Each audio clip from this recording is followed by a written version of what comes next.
My name is Garrett J. I am the founder of Wake Up Warrior, and I am here with my beautiful wife who has experienced the wrath and the excitement and the passion of being married to a warrior man. Here, quickly, if you're on the video, you can see her.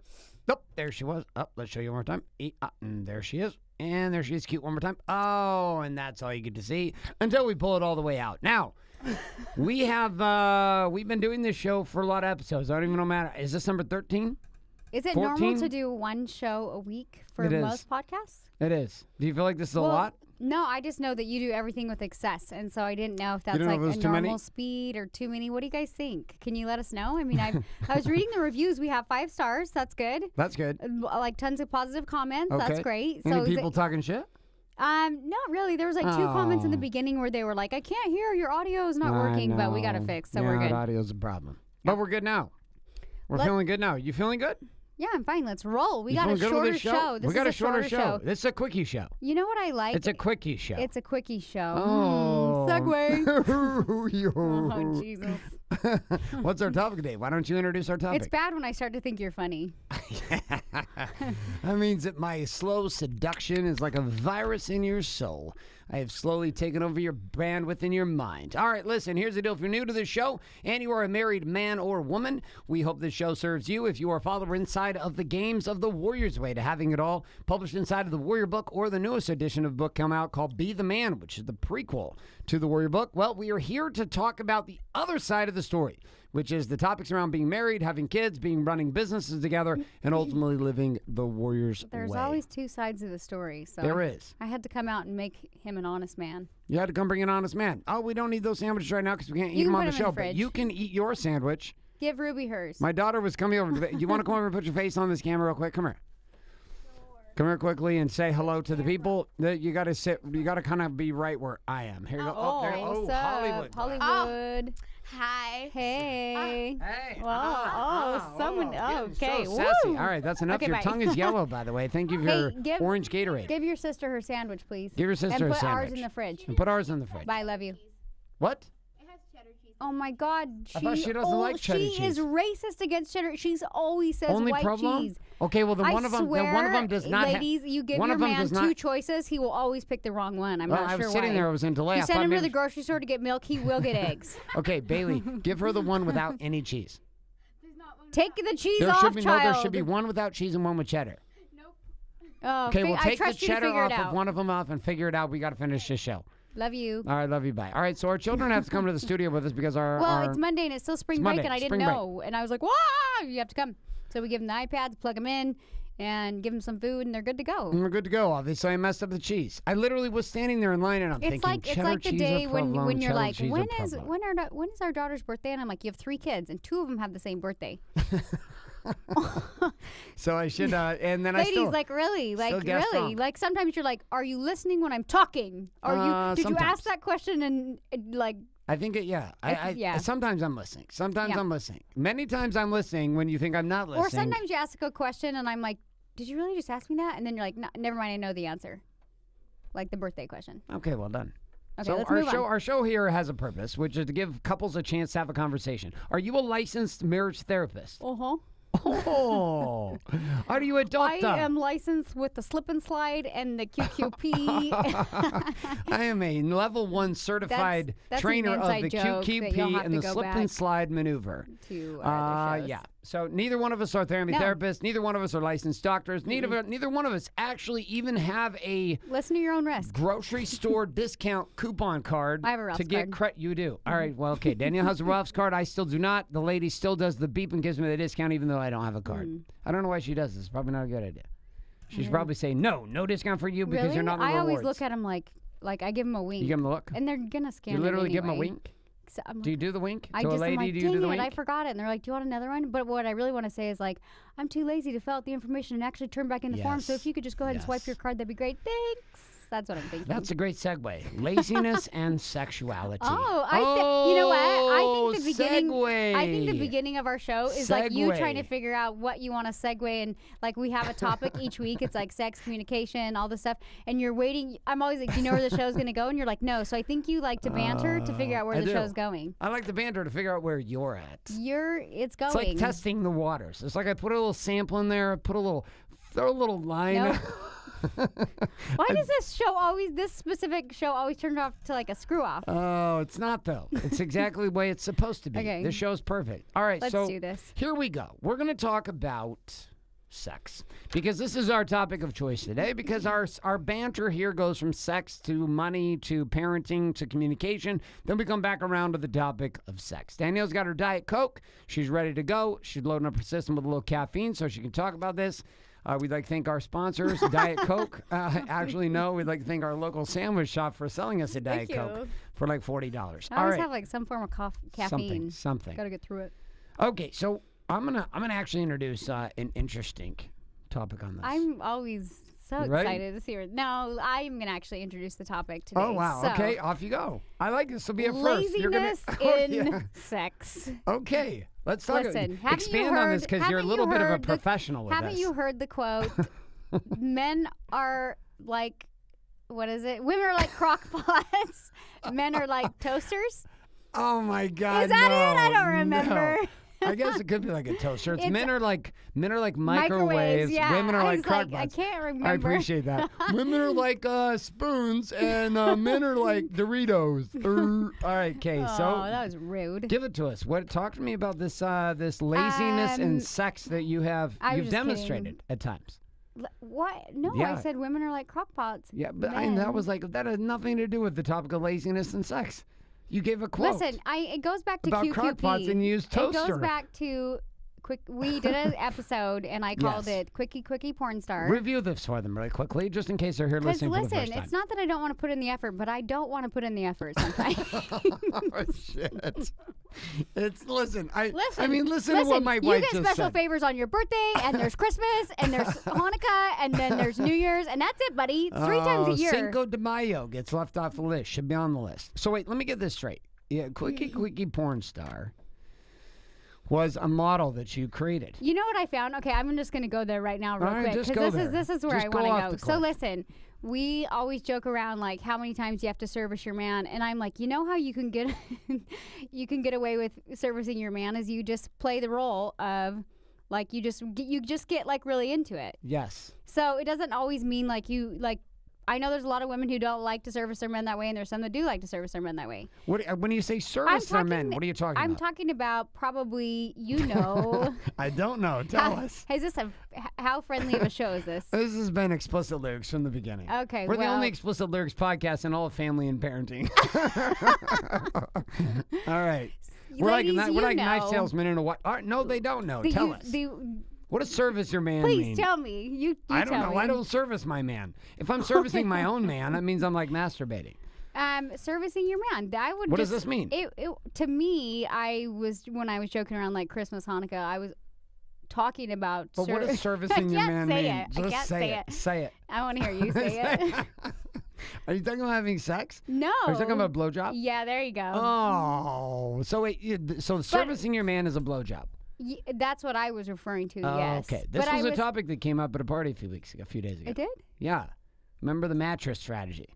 Oh, it was being introduced by one of our friends. It was a little insane. Stop. All right. Okay. So service your man actually means blowjob. I didn't know this. No. I was actually thinking service your man meant something else, like having sex. But you're talking about blowjob. No, I was like thinking specifically like that's great, but there's other ways you can service your man, like just getting really into it. Okay, good. So servicing your man is bigger than blowjob. Because I think that men genuinely enjoy serving women. True. I don't know that. I think it depends on the person. When I don't know. Every girl I've talked to has been like, yeah, the guy seems way more out to serve versus the girl being out to serve in that form. Does that mean that girls are lazy? Like sexually lazy? No, Would you say that women are sexually lazy? I just think that penises are ugly. I'm just gonna say it. Just gonna say it. You're not really attractive. No. Yeah. So vaginas aren't exactly like on the top 5 here. Really? But then why do guys like doing that more? What? Like you're talking about giving oral sex? Yeah, I feel like men are more into it. No? Well, I don't. Again, it depends on the couple. It depends on the individual. I happen to be one of those guys. Well, from when I've talked to other couples, I think it's less about blowjobs, and I think the technical term is cunnelings. It's a weird word. I don't know why they came up with this word, cunnelings. I don't know what this means. It's just like oral sex. This show went south real quick. It didn't go south. It didn't go south. It didn't go south anywhere. But like, here's the thing I want you to look at. Okay, so you've expanded the topic of servicing your man, but you've also acknowledged that servicing your man is important, regardless of what the servicing looks like. Sure. Okay, so why is this important? Because a lot of women don't get this, and you didn't get this for a long time. Well, no, because Off you go. I have friends. I love how you generalize that. You like throw out like, I have friends. I have friends. I talk to women. I own a salon, and it seems like I'll talk to women who I feel like are not in a good place in their relationship, and I'm like thinking, oh, maybe they don't have a lot of sex, and then I find out they're like having sex like every night. I'm like, oh my God, what is your husband complaining about?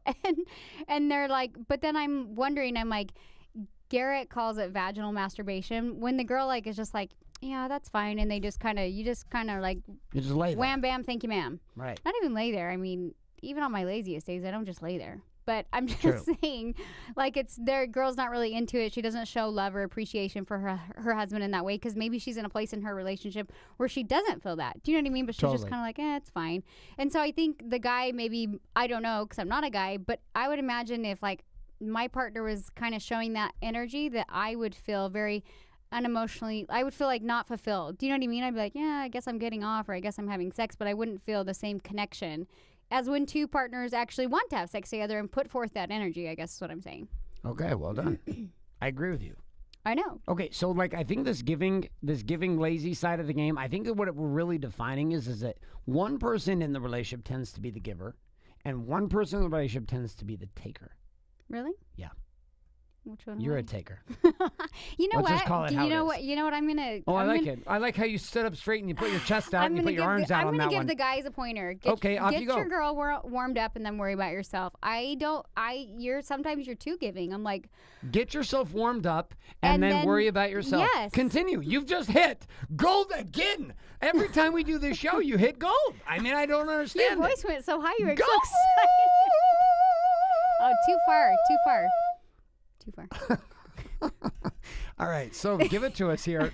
What did you call it? You said you get yourself.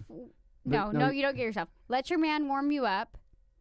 And then the man, you need to worry about yourself. So warm her up. Warm her up, then worry about yourself. It's more attractive. Warm her up, worry about yourself. That's the title of the show. All right, explain what you mean by this, because this is literally just entering the archives of QQPS. Women are like crockpots. Like, listen, even for me, like I can have a quickie and I can get into it, but I'm literally like, it takes a lot more focus. You know what I mean?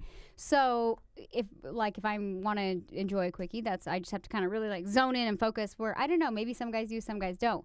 But I think it just goes back to like and same for the women. Like if you allow your guy to kind of warm you up, then you'll probably get more into it. He'll feel fulfilled, you're fulfilled, and then I don't know, there gets this point for us where I'm like, stop worrying about me, I'm good, I'm there, I'm ready, you know what I mean? And so for men, I would say that's your time to be like, all right, like kind of take charge a little bit and stop worrying about the girl. So how do you know when the warming up has been sufficient? How do you not know when the warming up is not? Well, it's hard to tell, because sometimes you pull out this holdout strategy where you just like literally will intentionally block the warming up process sometimes to begin. Yeah. Sometimes you block even the warm up. It's cute. It's not. It's quick. It's quickie day. So on quickie day, there's no warm up. Is that what you're saying? There's no warm up on quickie day? Quickie day. You just come out of the bathroom naked with an erection and you're ready to go. You're like, hey, listen, let's do this. That's quickie day. But literally, that's receptive. I could just walk out of the bathroom and do this. I've never tried this. Walk out of the bathroom naked and just fully erect, ready to go.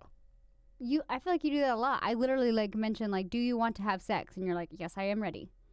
So maybe most men are not that easy. You're so easy. It's hard to get. Try to be. I'm pretty easy.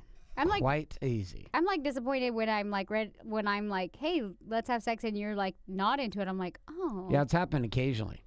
I know, it's weird. I'm like, yeah, what? Occasionally it's happened. You've been like, what are you talking about? I was like, no, seriously, I need to get some. But it doesn't take a lot of what I'm saying is it doesn't take a lot of motivation for guys. Like literally, you could just walk around the bedroom naked, like just like two passes, back, forth, back. By the third one, the guy's like, okay. But for girls, like. Walking back and forth three times naked does not do it for you? No. That doesn't count as a warm-up? No. What if I look like, what if I've shaved my body hair? Why do you always go to this weird, what if I do a dance and wear an I didn't say elephant dance, Speedo? I said shave my body hair. Like, are you not turned on at all if I walk around naked? No, I am, but it doesn't. I'm not like ready to go. Is what I'm saying. Okay, like, so it takes some warm up. Yeah. Okay, so you need some warm up going on here. Inside of this strategy, you said warm her up. Warm her and up. then worry about yourself. And then worry about okay, yourself. talk more about this. Worry about yourself. What does this mean? Worry about yourself. This is interesting because guys. Well, you got two types of guys. You got guys who don't worry about girls at all. They don't worry about their wife at all. They just are worried about their own orgasm. Okay, so that doesn't work out. And then you have guys who are worried about their wife's orgasm. There's an entire book. It was called She Comes First. Did you know this? Yes. This is a big thing guys have been trained on. I disagree. Girls should have orgasms first. I That's disagree. what they say. You know what? I'm going to tell you from a girl's perspective. All right, good. It's good that you're a girl and you're going to give me your perspective. I like to be warmed up, but if I go first, I'm less into him. I'm just like, go ahead and do your business. I got to get up in like 6 hours. And so for me, like, if that's what I'm trying to give you guys a tip. Once you've had an orgasm, you're tapped out. And most women don't go multiple times. I know on our last sex topic, you were like, I hold out. And I go, like, for me, if I just have one good one, I'm like, I'm good. I mean, I'm kind of tired, got shit to do. I'm like, it's good. And so I would just say, like, for me, I think the whole worry about yourself really works out well for me. Okay, so warm you up and worry about yourself. But what if I go first? Then you seem to be a little demotivated too. So it's like kind of a catch-22. If I go second, you're demotivated. So either, if I go first, you're demotivated. It's a song and a dance, so buddy. Maybe we've got to go at the same time. Yeah, that's always the best, That's never happened. That has happened a lot. Like, a lot? A lot. Have you been sleeping with someone else? Because I don't. You know what? I don't know if I was in the room during this. Usually, how it goes is like, I think you can tell for me, and then you'll go right after, which that's great too. That's like close enough. Okay, so that's close. It's like close within enough. So if it's within a 30-second window. You're both at the finish line. You're both at the finish line. Okay, so within 30 seconds, we've gone at the same time. Yeah. Okay, so we've done. You We just have have done to be this. close to the finish line. But typically on that, I don't go first. Like on those, I typically go second. Like I'm holding out, and I know you go, and then I'm like, forget about it. I'm out of here. Let's do this. And I just cross the finish line with you. Nice. Okay. Good. Go team. There's this pause moment where we both were looking at each other and we're like, I'm like, shit, did that happen? I'm going to bring my watch next time. Okay. All right, so let's come back. Let's come back to this. All right, a couple sides. Lazy side in bed for guys, though. I don't know. Married men being You're lazy. You're always willing to do the work. Good I am for willing you. I am willing to do the work. It's pretty much my motto in life. But you do the have to fucking say, work. you know what? You have to say, like, I'm always open to like not a big show, and so like there's some nights you don't have to do a lot of work. Do you know what I mean? Yep. And maybe that's like a good combination for both of us too, because I'm like, I don't really care. We can just make this. We can do this quick. You know what I mean? Okay, I'm gonna ask you another random question out of nowhere. You ready? I think we hit this topic. Warm them up, then worry about yourself. Okay. Okay. Here's another one. Should you count how much sex you're having, and track it and tell your partner yes or no? I think that's weird. Okay, cool. So talk to me more about this. I already told you my theory on this though on one of our other shows. Like you can always tell it when there's a drift, and like there's times that like we're both so busy and there's that drift, and I'm like, I just need to take him in the back and screw him real quick. And it alleviates like that wife guilt, and it also alleviates like the tension, and then it's just like that would be a quickie, but sometimes that's enough to like bring you back to where then like there was like I'll give you an example. Okay, give us an example. Garrett was out of town and we had like a bigger stretch in time, and I could tell he was kind of like edgy, so I was like, all right, let's just get this out of the way. So we go ahead and have a quickie, and then that night we did a longie, and sometimes that's a good combination too. Like that was a good combination because it's like but we were restoring like the deficit. Yeah, you get that off the table and out of the way, so you can like have a good day, and there's not that weird rift.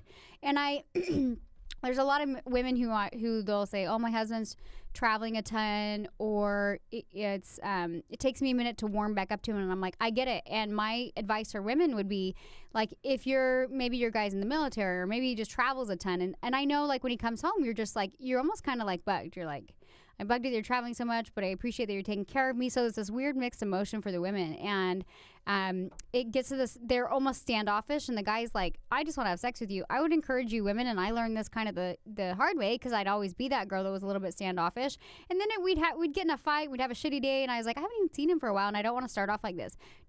If you just get that out of the way, like it doesn't have to be like a big show. Like literally just be like, hey, how are you? Like kiss, whatever, have sex, be done.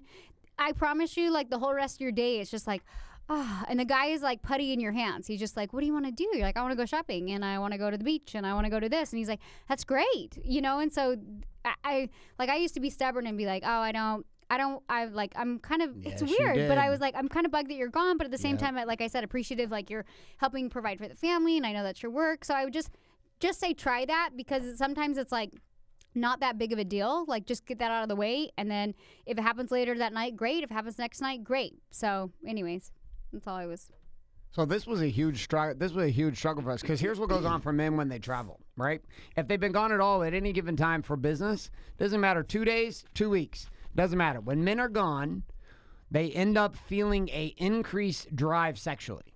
It just happens. I think it's just stress with work and everything else. Yeah, but it could be that. I don't know exactly what it is. I just know that every man I've ever talked to, trained, or worked with, when they travel, even if it's for just overnight, there is an increased spike of being gone from their wife, in which sexual desire increases. Now, what ends up happening at times, a lot of times for guys who travel, in particular if they're gone for a bunch of days, is they end up in the trap of porn. Another thing, too, if you're guys traveling, I think it's good to have sex the night before they go. I agree. Or sometimes when it hasn't happened for us, I'm like in the morning. And it's just like one of those things. Like, I know, ladies, it sounds weird, but you're like, just get it done. It'll make little subtle things like that will make your relationship better. And when the guy goes out of town, he's not going to be like, he's going to be more focused. And just get it off the table. It's not a big deal. You're speaking glorious words. You're welcome. So look at this strategy. This was not the case. So here's what used to happen to us. I would leave on a like business I said, trip. I learned the hard way where it would create more like tension and fights, and then I was like, it has to be not that big of a deal. It's not that big of a deal. And so, and what I noticed is like you were sweeter and nicer to me. You know what I mean? Yep. And I'm like, it's win-win. I'm getting what I want and he's getting what he wants. So it's win-win both ways. And I'm not saying there's not times we don't connect and have great sex, but there's sometimes it's like, I always joke around, I'm like, put one in for the team. And I literally mean team you and I, So here's a strategy for traveling. Because I was bringing up the porn on trips. This is a very big issue for guys traveling. Is porn. So ladies, whether you've known this or not, it just is. If men are gone and they're not having sex and they're gone from their partner, the temptation to go to porn is very high. And masturbation, just to deal with the energy of it. Some guys will drink, party. Some guys won't do either of those things. They'll just find other ways to sedate. And some guys are on point. And here's the thing that's so interesting about this. When your man is on point and you're on point as a woman together, and he goes on a trip, this simple strategy: have sex the night before you go, have date night the night before you go. Date night before you go, and sex that night before he leaves. Whether you're fighting or angry or not, like if you do it, life is going to be better because your man's going to go hunt more powerfully, which means when he's gone, he's going to be more productive in business, and he's not going to go to porn because he's going to feel connected to you while he's gone. He doesn't actually want to go to porn, and he doesn't want to feel the sexual frustration that spikes when you're on the road. But he also, coming back, doesn't want to feel all kinds of crazy weirdness and chaos. And so if you haven't connected before you left, which Danielle used to fight with me for 2 or 3 days before I left anywhere. Question? Let me finish, and then you can. 2 or 3 days in a row, we would fight before I left. Then we would be gone, and Danielle would cold shoulder me because I was gone. And then I would come back, and she would be angry at me because I had been gone for a couple days. And then it would be there was about a 2-day window before I was traveling again, because we were losing like 3 days before. We would lose the 3 or 4 days I was gone. We'd lose 3 or 4 days after I got back, and then there's this window, and then she'd be angry again because I'm leaving in like 3 or 4 days, and then I'd be gone for 3 or 4 days, and then I'd be back for 3 or 4 days, and it was this vicious cycle that just never seemed to end. So the solution was simple: sex the night before you go, connect and communicate throughout the week, sex when you get back. No porn on the road, no masturbation on the road, just like stay on point, get yourself on point, sex before you leave, sex right when you get back. All right, what were you going to ask me? Say it doesn't happen. What doesn't happen? It did this exact thing happened going to Orlando. What? We didn't have sex before we left. Okay, so that's what I'm saying. So do you know why? Because you were pregnant at the time. I know. So there was I was kind of feeling a little like. Well, that's the thing. Let me ask my question. So right. so say it doesn't happen like excuse me.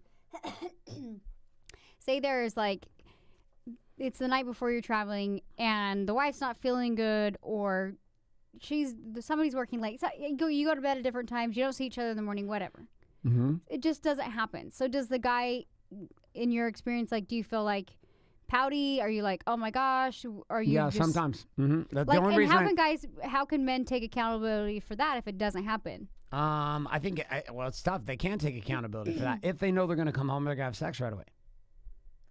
But if they don't know, because what ends up happening for guys, they get stuck in this trap of it didn't happen before I left. Now I'm gone, and all this sexual spike has happened. Then I come home, and there's no guarantees it's going to happen because my wife is usually angry. And women tend to be able to just drift for weeks. But my point in saying is like there was this time where Garrett would have what I was trying to get to is like just be direct, woman. I just hate the pouty energy. Okay, sure. Like there's been times where like it didn't happen, and then we come home and it's just busy, and you're kind of mopey and pouty, and I'm like, oh fuck, I'm not like you couldn't be less attractive to me, right? And so I'm almost like I'd rather just like if you're feeling that way, don't be pouty and mopey. Like just be attentive. Like if it didn't happen, don't wait till it happens to be the nice guy. Like all I'm saying is don't be pouty, don't be an asshole. If you need to just like meditate and get in a good frame and then still treat your wife nice and like have positive energy, don't care, because you would do that too sometimes. I remember you'd come back and you'd be like pouty and like you'd start an argument and it, like kind of ignore me and not want to do stuff with me or the family or whatnot. And then drink. And well, either way, I don't know, but you just had this really like pouty energy, like I didn't get laid and it's not going to happen. And I'm like, oh dear Lord, like you just got home. Like, I get that it didn't happen, but, like, I don't, like, then it makes it worse. It makes it harder to be like, hey, let's reconnect. Let's do this. You know what I mean? So I don't know. I would encourage you men, like, don't go into, like, pouty mode either because that's, like, super unattractive. I don't go to pouty mode anymore. I used to go to pouty mode all the time, though, and I went to pouty mode for, like, 10 years. Do you know why I went to pouty mode? For 10 years? Yeah, 10 years I was in pouty mode. I feel like it's an exaggeration. No, I would be in pouty mode every couple of weeks. About sex. And you know why I would go to pouty mode? Because I felt so out of control inside of our relationship when it came to sex. I felt like Danielle controlled all the cards and didn't give a shit. She even acknowledged here on the show right now. She kind of was a bitch about it. Let's not call it for what it was. She was kind of a bitch about it. I didn't say that. You were. I didn't say that. No, I know, but that's what I'm saying you were. What's mean you were withheld. You withheld it. You withheld it before, and you were rude about it. I was trying to understand. You were rude about it, so I went to pouty. I was trying to understand like my own emotions. Like, I think because I was like, gosh, it was a cycle. It was just a cycle. Like, sure. We kept in those same patterns and behaviors. And like, I was like, I'm feeling this way. I can't pretend like I'm not feeling this way. Do you know what I mean? And so something had to break the cycle, and that was kind of the formula that helped us break that cycle and create new patterns and behaviors and avoid those behaviors that both of us were doing. Totally. How did you choose to be okay with the quickies? Because that's really what the solution started being. Is you changed your story about quickies? I think. I don't know. You changed your story about it radically because you used to be like completely different. You stopped asking and you stopped being so pouty. Why you always got to turn it to me? You did something inside of you. Yeah. No. Yes, it is. Yes. Bullshit. You changed something in you. Bullshit to you. It can't always be about the guy. Okay, but the guy changed and then I changed. No. Bullshit. In my experience, like you didn't change at all. Listen, let me finish. Go. Right, go. In my experience, like I noticed you just stopped asking, and you weren't bringing so much pouty energy to the table. And so then I felt like I'm like, oh, I should probably I'm feeling like room to breathe. So now I can go step over and let's try this. But I felt like I was being suffocated, and then like you were mad or angry or pouty, and that just made it worse. And I felt like it was like piling on and piling on and piling on, and I had no room to breathe. Right. And the minute that it was almost like you went through this phase that you were like, I'm going to worry about me, and you stopped being a victim. And I'm not to say like that wasn't about you, but doing that and just shifting your energy, in my experience, gave me room to breathe, where I'm like, okay, I'm going to cross the line. So I'm not trying to flip it on you, but in my experience, that's what happened between you and I. Do you know what I did? What did you do? I got a masturbation toy and I started drinking more. Oh my God. I'm not kidding you. I'm not bullshitting you. We don't have time to talk about it on the show. Next time we talk about sex, I will. I will talk about how you've talked about it. I actually had to suppress myself. But you weren't like... But when I went to suppression, I no longer was doing the pouty thing because I literally didn't give a shit. I went to a place of suppression, and I also found a hobby. So between finding hobbies and also going to suppression and masturbating, between those three things... Surfing was really good for you. Surfing was good for me. And it's interesting because... Exceptionally good for me. Garrett used to do these super intense CrossFit workouts in the garage, and we've talked about this on some other shows. And he would come in and he'd like take the kids to school, but it was like, "Roar, I'm here to take the kids to school and I will kill you." I was like, oh my God, not to add to the pressure that I'm trying to like get shoes on and shit out the door. And it was like, he came in like, "I will eat your face." And so we moved by the beach, and I'm like, why don't you try surfing? It just seemed more like zen. Yeah, you did push me to it. But it was more than just a workout. I knew it would be like something that you would enjoy. And so we started surfing, and it was like you come back and you're like happy. And you're like, "Hey guys." And I feel like I'm the crazy one that's like, "Get him out of the house. Go, go, And I feel like I've just come back. I'm like Buddha. Yeah, and you're just smiley and you're life is happy. good. And now, Swell and was you know what great. else I noticed? What? Like, say for example, on Sundays or vacation mode. Like when you're not working, you'd look at me like I'm gonna eat you. But like I won't. Like you wanted to just have sex all the time. Yes, all day long. Yes, and so now when it's like we live by the beach and you can see the waves from our balcony or our backyard. And so now, instead of looking at me like I would go ravage the waves. well, and that's the thing is I'm you like, used to look at me ready. and you'd literally like want to like have sex, and I was like, I'm doing stuff. What? And you'd be like, so then you'd pour your energy into work, which kind of like bugged me. I was like, turn it off. You don't need to work. And so I was happy that you found like a hobby and something for you that like took a little bit of energy and gave me again more space. I have a mistress. It's called surfing, and I'm fine with that, mistress. It's called. See, and maybe in relationships surfing. when men are not I feeling have a fulfilled, maybe mistress. that's why they really get a mistress. And maybe instead of a mistress, you should just get a hobby. Wow. That's intense, and that's going to leave us on here for this show. We hope that you got something from it. We've got to wrap up because we've got other appointments to get Find to a right hobby now. And find a hobby. But we have this, we have a couple of big points came out today. 'Kay. One was worry about yourself. No, warm her them up, warm her up, and worry about yourself. yourself. Then we also have the repeating topic of don't be a pouty guy. And you have the other topic. Travel just sex. Just get it in there. Quickie before Put one you in go. for the team. Date night and quickie before you go. Great communication while you're gone, and date night and quickie when you get back, Wow, and we everything ran on time is today. on point. Yes, I've been on point all day long. I've done tons. All of right, it. thanks, guys. We'll see you on the All next right, episode. you have a wonderful rest and of your day. I was trying to end it, but Go ahead and end us off. all right, you guys. Thanks so much for listening, and don't forget to tune into some of our other podcasts here on the Date Your Wife podcast. I suck at it. I love you. You did a great job. You were nailing it until you didn't give any clear instruction. I get pressure when it's ending. Welcome, guys, to the Date Your Wife That's how it is, podcast, yeah. and thank you for subscribing to Go your and some subscribe. other things Tell your called a friends. podcast. All right, listen, Date Your Wife podcast is one of many of the podcasts we run here on the Warrior Empire caved. Network. Would love to have you part of this. You can always get the video, the key tips, tricks, action guides for each one of these shows by heading over to dateyourwifenow.com. So make that happen. We'll see you guys next week as we jump into the topic of money.